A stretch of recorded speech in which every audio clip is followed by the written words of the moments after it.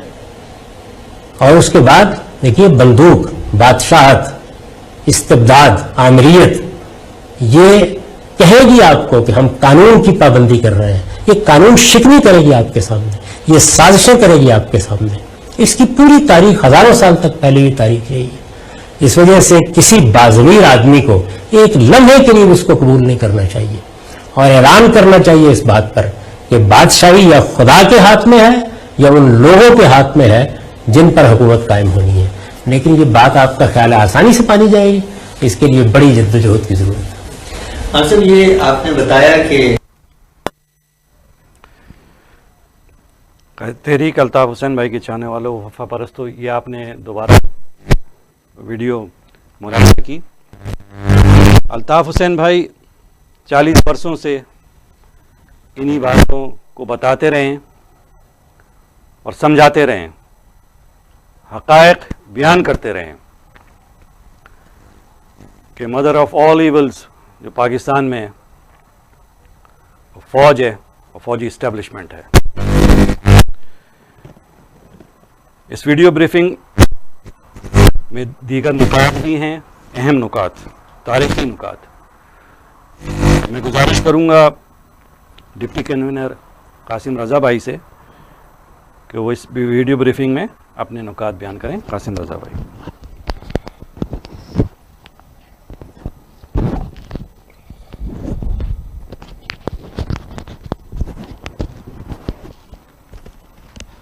بہت شکریہ ڈاکٹر ندیم احسان بھائی. واجب الاحترام بزرگوں, ماؤں, بہنوں, بیٹیوں, عزیز تحریکی ساتھیوں, السلام علیکم. ڈاکٹر ندیم احسان بھائی نے ایک واقعات کے تسلسل کے حوالے سے ایک اور بات تاریخی حقائق کے ذریعے آپ تمام ساتھیوں تک پہنچانے کی کوشش کی کہ قائد تحریک جناب الطاف حسین بھائی گزشتہ 40 برسوں سے جو تاریخی حقائق مظلوم قوموں, بالخصوص مہاجروں اور بالخصوص ملینیلز کو بتاتے چلے آ رہے ہیں, جن پر نام نہاد صحافی, سیاسی اور دفاعی تجزیہ نگار, اینکر پرسنز محترم الطاف حسین بھائی کو تنقید کا بھی نشانہ بناتے رہے. لیکن اللہ تعالیٰ کے فضل و کرم سے الطاف بھائی کی کہی ہوئی ایک ایک بات سچ ثابت ہو رہی ہے. اور جو باتیں الطاف بھائی گزشتہ 40 برسوں سے کرتے چلے آ رہے ہیں, مختلف نامور شخصیات الطاف بھائی کے خیالات کی, الطاف بھائی کی باتوں کی, الطاف بھائی کے تاریخی حقائق کی گواہی دے رہے ہیں. عزیز تحریکی ساتھیوں, سچائی کو کبھی چھپایا نہیں جا سکتا. سچائی ایک خوشبو کی طرح ہوتی ہے جو پھیل کے رہتی ہے. یہ حقیقت ہے کہ جھوٹ جو ہے وہ بہت تیزی سے پھیلتا ہے اور سچائی کو عام ہونے میں, پھیلنے میں, فروغ پانے میں وقت لگتا ہے. لیکن سچائی بہرحال دنیا کے سامنے آ کے رہتی ہے. ریاستی طاقت ہو, مذہبی انتہا پسندی ہو, جھوٹ ہو, مکر و فریب ہو, عیاری ہو, مکاری ہو, باطل پرست یزیدی قوتوں کا کوئی بھی حربہ ہو, کسی بھی حربے کے ذریعے سچائی کو پھیلنے سے روکا نہیں جا سکتا. قائد تحریک جناب الطاف حسین بھائی نے جہاں دیگر حقائق قوم کے سامنے رکھے, وہیں ایک بات اور الطاف بھائی تسلسل کے ساتھ نوجوان نسل کو بالخصوص بتاتے چلے آ رہے ہیں کہ ہماری نئی نسل کو پاکستان کے حوالے سے جو تاریخ پڑھائی جاتی ہے یا جا رہی ہے وہ مسخ شدہ ہے. اس میں ملاوٹ کی جا رہی ہے. نصابی کتب میں پاکستان کی تاریخ کے حوالے سے جو واقعات بیان کیے جا رہے ہیں وہ قطعی من گھڑت ہیں. انہی واقعات میں جناب الطاف حسین بھائی نے ایک مثال دی کہ نصابی کتب میں، اسکولوں میں، کالجوں میں، یونیورسٹیوں میں، مختلف ٹی وی ٹاک شوز میں قوم کو یہ بتایا جاتا ہے اور بتایا جا رہا ہے آج کے دن تک کہ ڈاکٹر علامہ اقبال مصور پاکستان تھے. ڈاکٹر علامہ اقبال وہ شخصیت ہے جنہوں نے پاکستان کا خواب دیکھا تھا، اور قائد تحریک جناب الطاف حسین بھائی نے قوم کو یہ بتایا تھا کہ یہ قطعی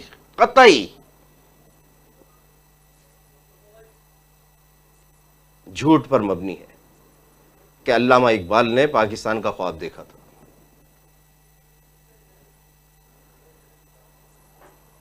میں یہاں انجینئر ساتھیوں سے درخواست کروں گا کہ قائد تحریک جناب الطاف حسین بھائی کے بیان کردہ حقائق کی گواہی کے لیے علامہ اقبال رحمۃ اللہ علیہ کے صاحبزادے جسٹس جاوید اقبال مرحوم کا انٹرویو کا وہ ویڈیو کلپ ناظرین کے سامنے پیش کریں،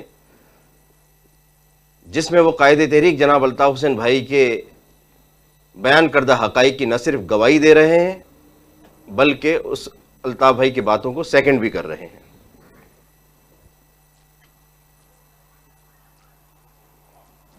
سکتا سوال یہ ہے کہ جہاں تک الہ آباد کے خطبے کا تعلق ہے، آپ اس بات پر بھی غور کریں یہ پاکستان کس نے بنایا. میں تو کہتا ہوں ہندوؤں نے بنایا ہے، یہ ہم نے بنایا ہی نہیں، ہم اس قابل ہی نہیں ہے کہ کوئی چیز کر سکے. اچھا، میرا استدلال یہ ہے کہ اس طرح ہندوؤں نے بنایا ہے کہ جہاں تک الہ آباد کا خطبہ ہے اس میں تو علیحدگی کا تصور ہی نہیں ہے. اچھا، وہ الہ آباد کا خطبہ آپ ایک طرف رکھیں اور کیبنٹ مشن پلان جو جنہوں نے ایکسپٹ کر لیا تھا اس کو رکھیں، وہ بالکل وہی ہے. یعنی it was full autonomy with in the Indian union, یہ تصور تھا جو جنہوں نے قبول کیا اور نہرو نے ریجیکٹ کیا.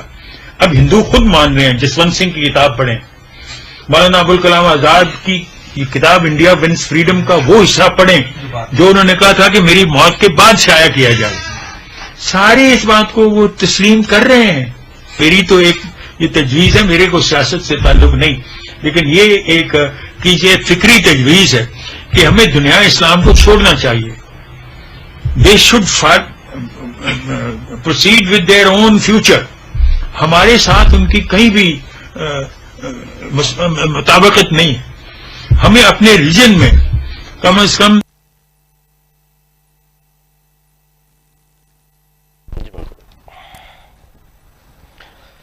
آپ نے ملاحظہ کیا جسٹس جاوید اقبال صاحب فرما رہے ہیں کہ ان کے والد محترم شاعر مشرق ڈاکٹر علامہ اقبال صاحب رحمۃ اللہ علیہ بر صغیر کے مسلم اکثریتی علاقوں کی فل autonomy with in Indian union کے حامی تھے. ڈاکٹر علامہ اقبال نے کبھی بھی بر صغیر کے مسلم اکثریتی علاقوں کے علیحدہ وطن کی بر صغیر کے مسلمانوں کے لیے علیحدہ وطن کی کبھی بات نہیں کی. نہ انہوں نے کبھی بر صغیر کے مسلمانوں کے لیے علیحدہ وطن کی بات کی اور نہ ہی انہوں نے پاکستان کا خواب دیکھا. لیکن بدقسمتی سے ہو کیا رہا ہے، ہمارے بچوں کو، آنے والی نسلوں کو، موجودہ نسل کو پاکستان کی تاریخ کے حوالے سے مکر اور فریب جھوٹ اور مسخ شدہ تاریخ پڑھائی جا رہی ہے اور نئی نسل کو تاریخی حقائق سے محروم کیا جا رہا ہے. یہ ہماری نوجوان نسل کے ساتھ سب سے بڑی بددیانتی ہے. عزیز تحریکی ساتھیوں، ماؤں بہنوں، زندہ قومیں اپنے ماضی کے تلخ تجربات سے سبق سیکھتی ہیں اور ماضی کے تلخ تجربات کو، ماضی کے واقعات کو، ماضی کے حقائق کو سامنے رکھتے ہوئے ایک بہتر اور روشن مستقبل کا تعین کرتی ہیں. بدقسمتی سے پاکستان کی اقتدار مافیا نے اپنے گھناؤنے مقاصد کے تحت نوجوان نسل سے یہ حق چھین لیا اور انہیں وہی کچھ پڑھایا جا رہا ہے جو بددیانتی پر مبنی ہے، جھوٹ پر مبنی ہے اور مکر و فریب پر مبنی ہے. قائد تحریک جناب الطاف حسین بار بار کہتے رہے ہیں کہ ڈاکٹر علامہ اقبال رحمۃ اللہ علیہ نے 1930 میں الہ آباد میں جو تاریخی خطبہ دیا تھا اس میں کہیں پاکستان کا تذکرہ نہیں تھا. لیکن بے شرمی اور ڈھٹائی کا یہ عالم ہے کہ نوجوان نسل کو پڑھایا جاتا ہے کہ اس خطبے میں علامہ اقبال نے مسلمانوں کے لیے ایک علیحدہ وطن کی بات کی اور آپ نے جسٹس جاوید اقبال مرحوم کے خیالات سن لیے. اب میں قائد تحریک جناب الطاف حسین بھائی کی باتوں اور ان کے بیان کردہ حقائق کی تصدیق کے لیے اور گواہی کے لیے معروف مورخ، تاریخ داں ڈاکٹر مہدی حسن صاحب کی ایک ویڈیو جو انہوں نے ایک انٹرویو دیتے ہوئے کہی ہے وہ آپ کے سامنے پیش کرتا ہوں تاکہ قائد تحریک جناب الطاف حسین بھائی کے بیان کردہ حقائق کے سلسلے میں ناظرین کو ایک اور گواہی مل سکے. انجینئر ساتھی پلیز ذرا اسے نشر کیجیے گا.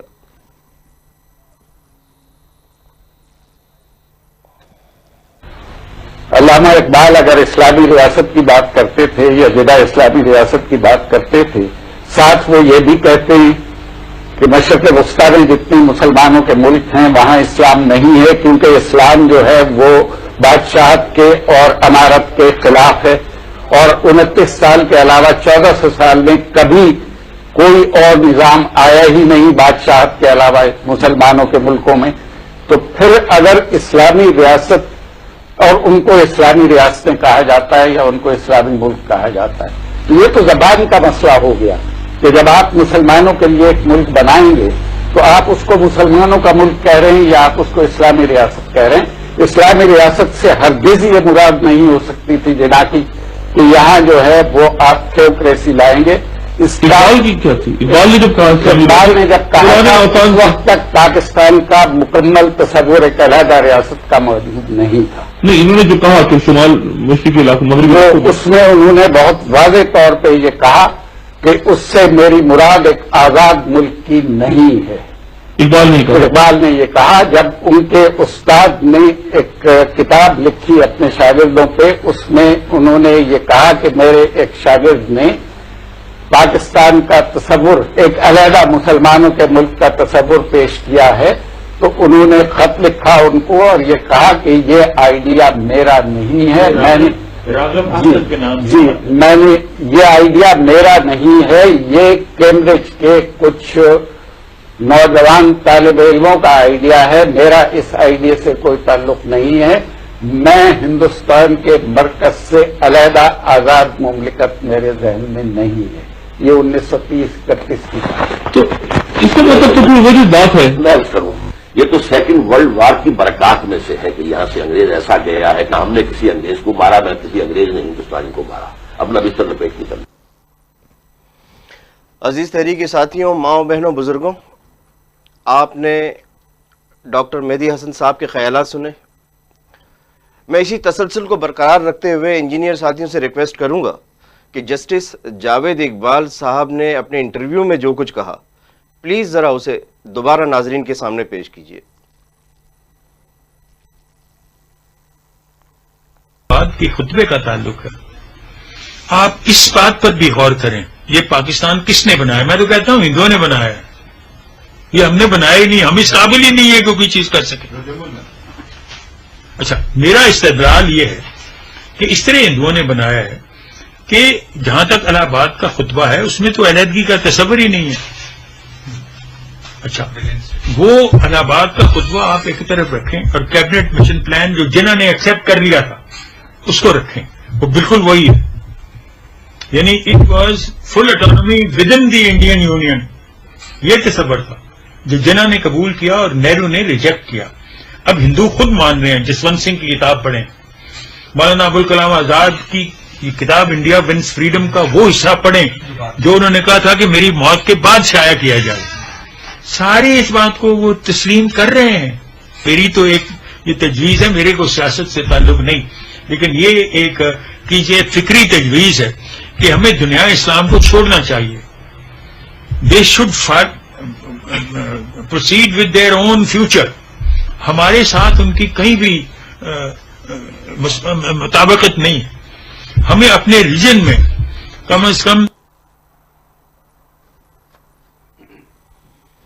عزیز تحریکی ساتھیوں، یہ آپ نے ملاحظہ کیا، اس سے قبل ڈاکٹر مہدی حسن صاحب یہی فرما رہے تھے کہ الہ آباد کا خطبہ جو 1930 میں علامہ اقبال نے دیا، اس کے حوالے سے علامہ اقبال کے استاد جن کا نام راغب خان تھا، انہوں نے اپنے شاگردوں پر کوئی کتاب لکھی اور اس کتاب میں یہ تذکرہ کیا کہ ان کے ایک شاگرد، جس سے ان کی مراد علامہ اقبال رحمۃ اللہ علیہ تھی، انہوں نے مسلمانوں کے لیے ایک علیحدہ وطن کا تصور پیش کیا ہے، جس پر علامہ اقبال رحمۃ اللہ علیہ نے اپنے استاد کو خط لکھا کہ میں نے ایسا کوئی تصور پیش نہیں کیا، اور جسٹس جاوید اقبال صاحب یہ فرما رہے ہیں کہ علامہ اقبال بر صغیر کی مسلم اکثریتی علاقوں کی خود مختار ریاستوں کے حامی تھے، وہ ریاستیں جو متحدہ ہندوستان کے ماتحت ہوں، علیحدہ نہیں، متحدہ ہندوستان کے ماتحت خود مختار ریاستوں کی بات کی علامہ اقبال نے۔ اور ہمارے یہاں پاکستان میں کیا پڑھایا جا رہا ہے کہ قائد اعظم نے خواب دیکھا تھا۔ قائد اعظم خود نہیں بتا رہے کہ انہوں نے خواب دیکھا تھا، اور قوم کو یہ جھوٹ بتایا جا رہا ہے کہ علامہ اقبال نے پاکستان کا خواب دیکھا، اور آج تک علامہ اقبال کو مصور پاکستان کی طرح بنا کر پیش کیا جاتا ہے، جو کہ تاریخی غلطی ہے، تاریخی جھوٹ ہے۔ ایسا عمل کر کے ہم آنے والی نسلوں پر سب سے بڑا ظلم کر رہے ہیں۔ وہ لوگ جو قائد تحریک جناب الطاف حسین بھائی کے بیان کردہ حقائق پر تنقید کیا کرتے رہے ہیں، ان میں اینکر پرسنز ہیں، متعصب اینکر پرسنز، ضمیر فروش اور قلم فروش، صحافی، نام نہاد دانشور، تجزیہ نگار، انہیں اپنے جھوٹ پر اگر شرم اور غیرت نام کی کوئی بھی چیز ہے تو ان تاریخی حقائق کے بعد اور ان تاریخی حقائق پر دی جانے والی مدلل باتوں اور گواہی پر اپنے آپ پر شرم کرنی چاہیے۔ قوم کو جھوٹ بتانے سے، تاریخی حقائق قوم سے چھپانے سے، نوجوان نسلوں سے تاریخی حقائق چھپانے سے اللہ تعالیٰ کے حضور معافی مانگنی چاہیے۔ اللہ تعالیٰ کا کرم اور احسان ہے کہ قائد تحریک جناب الطاف حسین بھائی، جنہوں نے ہمیشہ اپنی قوم سے سچ بولا اور تاریخی حقائق بیان کیے، ثبوت اور شواہد کی روشنی میں حقائق بیان کیے، آج قدرت نہ جانے کن کن ذرائع سے قائد تحریک جناب الطاف حسین بھائی کی بیان کی ہوئی باتوں کی گواہی دلوا رہی ہے۔ بے شک وَتُعِزُّ مَن تَشَاءُ وَتُذِلُّ مَن تَشَاءُ بِیَدِکَ الْخَیرُ اِنَّکَ عَلیٰ کُلِّ شَیْءٍ قدیر۔ وآخر دعوانا ان الحمد للہ رب العالمین۔ جیے مہاجر، جی قائد تحریک جناب الطاف حسین بھائی. شکریہ قاسم بھائی. اب میں درخواست کروں گا رکن رابطہ کمیٹی سفیان یوسف بھائی سے کہ وہ اس ویڈیو بریفنگ میں اپنے نکات بیان کریں. سفیان بھائی.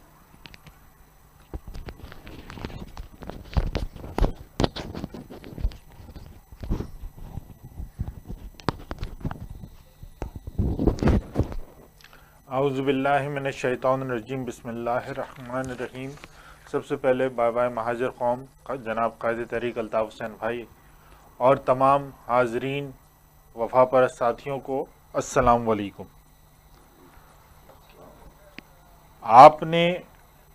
ہم نے جو ایک ویڈیو بریفنگ کی تھی اس سے پہلے والی، اس کے اوپر ہم نے جو یو این کی ایک سائیڈ لائن میٹنگ ہوئی تھی کنٹرول ڈیموکریسی ان پاکستان، اس کے اوپر ہم نے اس کا بیانیہ آپ کے سامنے پیش کیا. اور جیسا کہ قاسم علی رضا بھائی نے آپ کو بتایا کہ ایک طرف تو ہمیں تاریخ غلط پڑھا کے تاریخی غلطی کی جا رہی ہے، دوسری طرف جن کے لیے یہ پاکستان بنایا کسی اور نے تھا اور کسی اور کے لیے، عوام کے لیے، مگر جن کے لیے یہ پاکستان بن گیا انہوں نے پاکستان کے ساتھ کیا حشر کیا. اس وقت پاکستان میں اسٹیٹوکریسی ہے، ڈیموکریسی نہیں ہے. فیوڈوکریسی ہے، خاکوکریسی ہے. اگر آپ ان سب الفاظ کے معنی انٹرنیٹ پہ گوگل پہ جا کے دیکھیں، قائد تحریک جناب الطاف حسین بھائی نے اپنے لیکچرز میں بارہا اس کی جو ہے وہ اس کو ڈیفائن کیا ہے کس طرح سے. مگر یا تو وہ لیکچرز دیکھ لیں یا اس کو سرچ کر لیں تو آپ کو ان تمام الفاظ کے مطلب نکل آئیں گے، اور اس کو جب ہم پاکستان کی ڈیفینیشن کے ساتھ رکھیں گے تو 100% نہیں تو 99.9% وہ میچ کریں گے. اب جیسا کہ آپ نے دیکھا حال ہی میں کراچی کے اندر بڑھتے ہوئے بچوں کے اغوا کے واقعات ہوئے. اب عوام شکایت کرنے جائیں تو کس کے پاس جائیں؟ عوامی نمائندے وہاں موجود نہیں. جب وہ جاتے ہیں رینجرز کے پاس تو ان کے پاس پہرے لگے ہوئے. جب پولیس والوں کے پاس جائیں تو ان کے گیٹ پہ تالے لگے ہوئے ہیں. اور عوام احتجاج کرنے سڑکوں پہ نکل آئیں تو یہی ادارے، ملک کے عسکری ادارے، لا انفورسمنٹ کے ادارے عوام پہ فائرنگ کر دیں اور ان کو ڈر اور خوف میں مبتلا کر کے ان کے گھروں میں بند کر دیں. یہ سب یوں ہی نہیں کیا جا رہا. اس کے پیچھے ان سب کو کرنے کے عوامل ہیں تاکہ لوگ اپنے جائز حقوق مانگنے سے بھی ڈریں. وہ صرف اپنے اور اپنے اہل خانہ کی حد تک محدود ہو جائیں. کراچی شہر، سندھ کے شہری علاقے وہ ڈیموکریسی پہ یقین رکھتے ہیں، وہ اسٹیٹوکریسی پہ یقین نہیں رکھتے. انہوں نے کراچی کی عوام، سندھ کے شہری کی عوام کی جدوجہد ہی اسٹیٹوکریسی کے خلاف رہی ہے. اور یہ ادارے ایسا نہیں چاہتے کہ یہ لوگ اپنے حقوق مانگے. اور اس کی آڑ میں کیا کر رہے ہیں وہ لوگ؟ اس کی آڑ میں بجلی کے بم گرائے جا رہے ہیں، اس کی آڑ میں گیس کی قیمتیں بڑھا کے بم گرائے جا رہے ہیں، اور کچھ ہی عرصے میں پیٹرول کی قیمتیں بھی بڑھنے والی ہیں. یہ سب اپنی اسٹیٹوکریسی کو قائم رکھنے کے لیے، لوگوں کے اندر ڈر و خوف پیدا کرنے کے لیے، اور کہیں کوئی واقعہ ہو جائے تو علاقے میں جا کے 4-5 نوجوانوں کو، ملینیلز کو گرفتار کر لیں تاکہ اوروں پہ بھی یہ ڈر خوف بیٹھ جائے. یہی صورتحال ہے نا اس وقت کراچی میں کہ جناب قائد تحریک الطاف حسین بھائی کا کوئی بیانیہ لے کے کوئی سامنے سڑک پہ نکلتا ہے یا سوشل میڈیا پہ اس کو عام کرنے کی کوشش کرتا ہے تو کسی کو بھی اٹھا لیا جاتا ہے، حالانکہ اس کا تعلق ایم کیو ایم سے ہو نہیں ہو، اس پہ یہی الزام لگایا جاتا ہے تاکہ ایم کیو ایم کی شکل کو خراب کیا جا سکے. مگر وفا پرست عوام، قائد تحریک جناب الطاف حسین بھائی کے چاہنے والے، ہر ذی شعور شخص یہ بات جانتا ہے کہ یہ ظلم کی انتہا ہے اور آخر میں ظلم کو مٹنا ہے. یہ سب کرنے کی وجوہات ہیں. وہ وجوہات کیا ہیں؟ کہ ان کی شوگر کی فیکٹریاں چلتی رہیں، ان کے کاروبار چلتے رہے، ان کی شادی کے ہال چلتے رہیں، ان کے بیوٹی پارلر چلتے رہے، ان کی کھاد کی فیکٹریاں چلتے رہیں، ان کے سلاٹر ہاؤس چلتے رہیں، ان کی کنسٹرکشن کے پروجیکٹس چلتے رہیں، یہ الگ الگ ڈی ایچ اے کے نام سے، بحریہ کے نام سے اپنا کاروبار کرتے رہیں. اسی طرح سے پیٹرول پمپ ان کے چلتے رہیں، فارماسوٹیکل کمپنیاں ان کی چلتے رہیں، کپڑوں کی ملیں، ٹیکسٹائل کی ملیں ان کی چلتی رہیں. حکومت کے کنسٹرکشن کے ٹھیکے ایف ڈبلیو او کے تحت یہ لے کے اس میں غمن کرتے رہیں، اس کو کوئی پوچھنے والا نہ ہو. حد تو حد سیکیورٹی ادارے ہوتے ہوئے سیکیورٹی کی اپنی کمپنیاں قائم کر رہے ہیں. یہ عوام کے جیبوں سے پیسہ نکلوانے پہ تلے ہوئے، عوام کا معاشی قتل عام کرنے پہ تلے ہوئے ہیں. یہی وجہ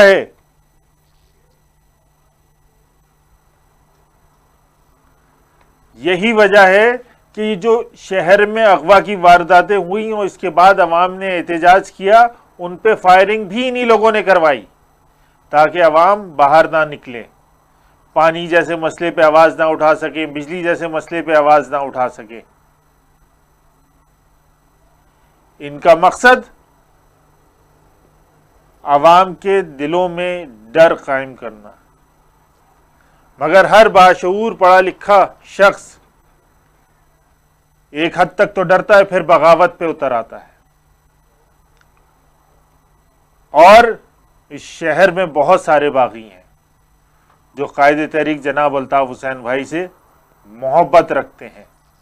اگر ایک اشارہ قائد تحریک جناب الطاف حسین بھائی کا ہوا تو یہ پھر دمادم مست قلندر کریں گے. ہمیں نہیں چاہیے عسکری اداروں کا پاکستان، ہمیں قائد اعظم محمد علی جناح کا پاکستان چاہیے، جو کہ 71 میں ختم ہو گیا. میجورٹی جنہوں نے پاکستان بنایا تھا 71 میں، انہوں نے اپنی میجورٹی سے لے لیا. اب یہ عسکری پاکستان ہے جس کے اندر ہم لوگ رہ رہے ہیں.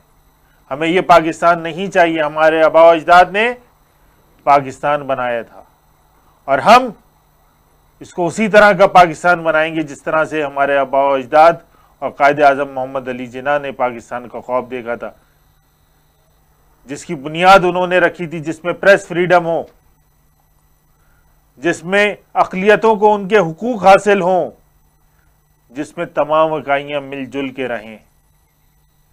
اور آج کے دور میں اگر یہ دیکھیں، اگر کوئی یہ بات کرتا ہے، تمام مظلوم قومیتوں کی کوئی بات کرتا ہے، تو وہ قائد تحریک الطاف حسین بھائی ہیں، جو گلگت بلتستان کی، سرائکیوں کی، ہزارے وال کی، غریب سندھیوں کی، بلوچوں کی، پشتونوں کی بات کرتے ہیں. تو اب وقت کا تقاضا بھی یہی ہے کہ ہم اپنی طاقتوں کو ایک جگہ اکٹھا کر لیں. ہم قائد تحریک الطاف حسین بھائی کی سربراہی میں آواز حق بلند کریں. اور جو اغوا کی وارداتیں ہو رہی ہیں اس وقت بچوں کے، تو والدین سے خصوصی گزارش، محلے والوں سے خصوصی گزارش کہ اپنے اپنے محلوں میں امن کمیٹیاں بنا لیں تاکہ وہ ایسے شر پسند عناصر پہ کڑی نظر رکھ سکیں، تاکہ سانے پکا قلعہ، قصبہ علی گڑھ،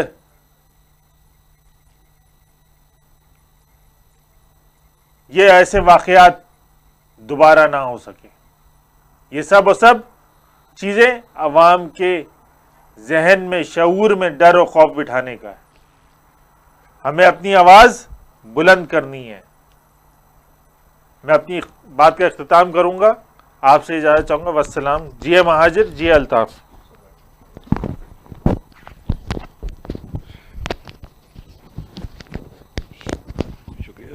شکریہ سفیان بھائی. اس ویڈیو بریفنگ میں کچھ اور اہم نکات بھی ہیں جو میں بیان کرنا چاہوں گا کہ پاکستان کا المیہ یہی ہے، جو سفیان بھائی، قاسم بھائی نے بھی بتایا کہ پاکستان کا المیہ یہی ہے کہ وہاں اکثریت کی بات نہیں مانی جاتی، بلکہ وہاں عسکریت کی بدماشی چلتی ہے. اور یہی وہ سوچ ہے جو 1947 سے قیام پاکستان کے بعد سے اسی سوچ کو پروان چڑھایا گیا ہے کہ اکثریت نہیں، عسکریت چلے گی اس پاکستان میں. قائد تحریک الطاف حسین بھائی گزشتہ 40 برسوں سے بار بار بتاتے چلے آ رہے ہیں، تعلیم دیتے چلے آ رہے ہیں، تربیت دیتے چلے آ رہے ہیں،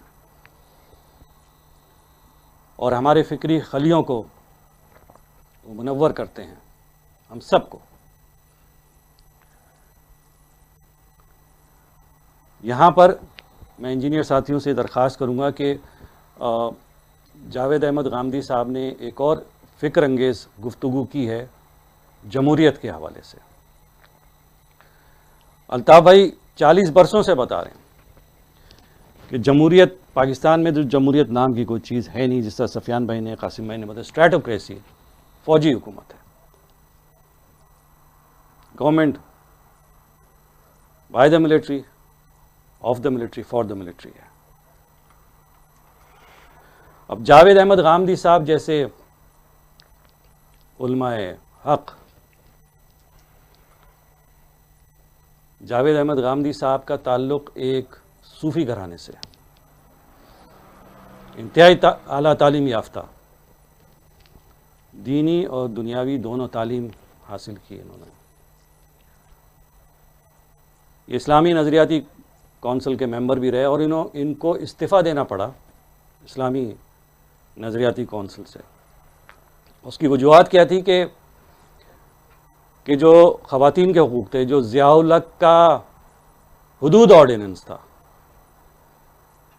اس حوالے سے جو ملا ملٹری الائنس، جو ایم اے، انہوں نے ان کو تھریٹس دیے، جس وجہ سے ان کو اسلامی نظریاتی کونسل سے انہوں نے استعفیٰ دیا ستمبر 2006 میں. 2009 میں ان کو ستارہ امتیاز سے نوازا گیا، مگر ہوا کیا کہ 2010 میں ان کو پاکستان چھوڑنا پڑ گیا. یہ جلا وطن ہوئے، ان کو تھریٹس دی گئیں، ان کے جو قریبی رفقا تھے ان کو شہید کیا گیا، جس میں سے ایک ڈاکٹر محمد فاروق خان اور دوسرے ڈاکٹر حبیب، ان کو ان کی کلینک میں گولیوں سے بھونا گیا، اور دیگر رفقا کار کو سیویئر تھریٹس، جس کی بنا پر ان کو پاکستان چھوڑنا پڑا. جو سچ بولے گا اس کا یہ فوجی حکومت، یہ فوجی جنتا، یہ فوجی بدماش یہی اشر کریں گے، چاہے وہ 5 بلاگرز ہوں یا وہ افراد جو سچ بولیں. قائد تحریک الطاف حسین بھائی بھی گزشتہ 27 برس سے برطانیہ میں موجود ہیں. ان کی جان کو بھی شدید خطرہ، ان پہ اٹیکس ہوئے، قاتلانہ حملے کیے گئے، کیونکہ یہ فوجی جنتا سچ نہ سن سکتی ہے اور نہ سمجھ سکتی ہے. یہ اس حص سے آ رہی ہے. یہ جاوید احمد غامدی صاحب نے جمہوریت کے بارے میں کیا فرمایا، میں انجینئر ساتھیوں سے کہوں گا کہ وہ ویڈیو کلپ لگائیں جو جاوید احمد غامدی صاحب نے جمہوریت کے حوالے سے بات کی ہے.